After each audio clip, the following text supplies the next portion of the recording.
சற்றுமுன் வெளியான வானிலை தகவல். வங்கக்கடலில் இன்று உருவாகும் காற்றழுத்த தாழ்வு பகுதி காரணமாக தமிழகத்தில் பல்வேறு மாவட்டங்களில் இடி மின்னலுடன் கூடிய கனமழை பெய்ய வாய்ப்புள்ளது என்று தெரிவிக்கப்பட்டுள்ளது. வடக்கு வங்கக்கடலில் இன்று ஒரு புதிய குறைந்த காற்றழுத்த தாழ்வு பகுதி உருவாக வாய்ப்புள்ளதாக வானிலை ஆய்வு மையம் தெரிவித்துள்ளது. இதன் காரணமாக தமிழ்நாட்டில் அடுத்த 7 நாட்களுக்கு இடி மின்னலுடன் கூடிய மழை பெய்யும் என வானிலை ஆய்வு மையம் கணித்துள்ளது. மேற்கு திசை காற்றின் வேக மாறுபாடு காரணமாக செப்டம்பர் 2ஆம் தேதி வரை தமிழ்நாட்டில் ஓரிரு இடங்களிலும் புதுச்சேரி, காரைக்கால் பகுதிகளிலும் இடி மின்னலுடன் கூடிய லேசானது முதல் மிதமான மழை பெய்யக்கூடும் என வானிலை மையம் தெரிவித்துள்ளது.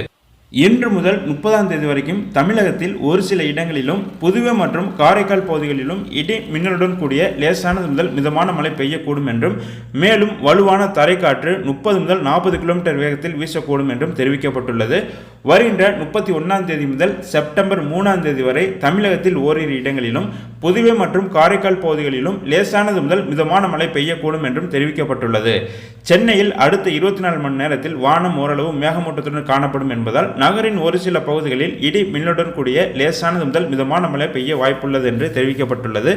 மேலும் மன்னார் வளைகுடா, தென் தமிழக கடலோர பகுதிகள் மற்றும் அதனை ஒட்டிய குமரிக்கடல் பகுதிகளில் சூறாவளி காற்று மணிக்கு 35 முதல் 45 கிலோமீட்டர் வேகத்திலும் இடையிடையே 55 கிலோமீட்டர் வேகத்திலும் வீசக்கூடும் என வானிலை ஆய்வு மையம் எச்சரித்துள்ளது.